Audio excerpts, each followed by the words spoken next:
Welcome, me dear crew and dear lampreys, to our beautiful treasure we have now found. And I'm definitely a pirate and so on, because I'm your captain. Captain has no beard. And yes, we have finally found a treasure chest which we will open now. What? No treasure in there? How could this be? It is the fifth chest we have opened without any treasure. Ah, dang it! Well, if we can't find any treasure, I suggest we go and steal it from the others. So let's do that. Oh, god damn it, that's loud. We have now traveled to the USA because it's morally less ambiguous to steal from them, since in the first quarter of 2022 all the world's big money reserves were actually in US dollars, or some people also call this, because they're lame, financial reserves, but like, who gives a damn, right? It's big money reserves.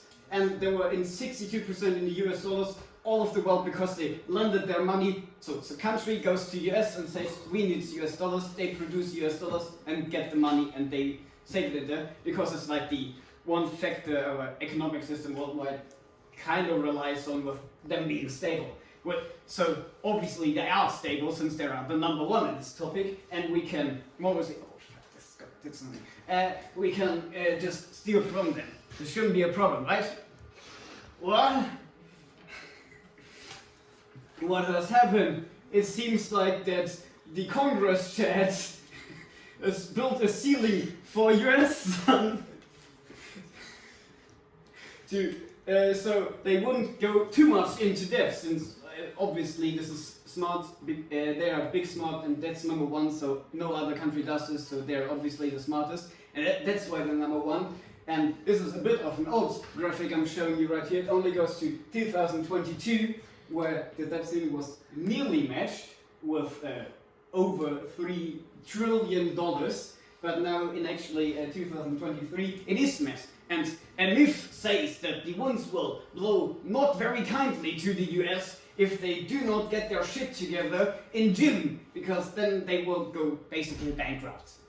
And you can't really rob a bankrupt country, so this is also bad for us. Yes, what else?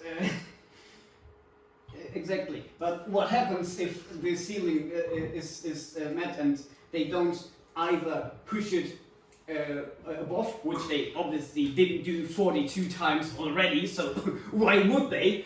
Or they just get rid of it, or they find another, or more logically, they will cut expenses, which means that they can't lend any more money, since they have to pay off the debts, and so they don't really have the money anymore because they're in debt.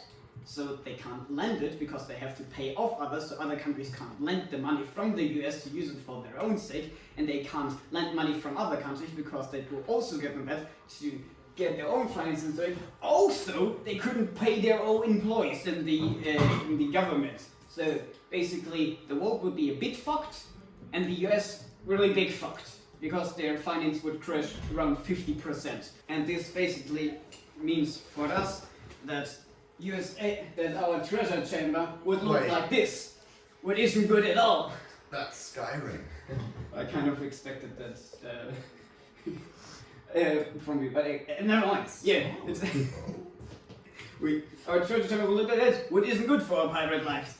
When the US isn't number one anymore, everyone would financially suffer. So we have. But it also would mean that the US wouldn't be number one anymore, and we would be more free of government and law and could live our pirate's life. So if you have more questions about this pirate life, I would be happy to answer them right now. And yes, thank you for your time. I didn't know why I told all this on the ship, since we are crew and everyone already knows this, of course. But I did it anyways, just to give you a quick checkup. Questions? What the fuck? Please just end me. Yes, I have a question. Yes. I am not going to find myself on YouTube, please. Yeah, we'll because cut you out from. I was behind the camera way too long. No, either or did anyone propose any solutions for the problem? Because there are. Well, some. yeah, the solutions would be raise the debt ceiling as it has happened for 42 times, and get rid of the debt ceiling, and in contrast to that, just rearrange the entire tax system, which basically every other nation on this planet has. But because of politics and because they have like the two political systems which clash against each other and they want to find. So basically, okay, I have forgotten to mention one point. We have the US president, right? And he is now in my presentation US hand gewesen, yeah? And to Congress, wait, we can go back. We have US Senate, and he submits to the Congress saying, yeah, this is like my plan for our finances for this year, and Congress can approve that or say, nope, you fucking donkey, not going to do that, and send an overworked or an entirely other version of the finances of the year back to the US president, and he only can he approve that, but he usually does approve. It's very rare that he vetoes because of other politics we won't get into now. So basically, the Congress controls the finance situation, and when the finances are not good in the country, the Congress can blame it on the president, since he is the one approving it, and they so can really dodge a bullet right there. So that's the reason why it's such a good big fight, because US President, Democrats, Congress, Republicans, they each want to win the next election. So we'll fight over it, and that's the problem why there are solutions like raising the ceiling, getting rid of it, cutting finances, of course, is the from Congress. But because of politics, it probably won't happen till the day before it is too late. Yes, other questions?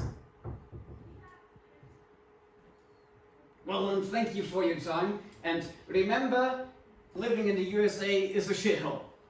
Thank you. Bye.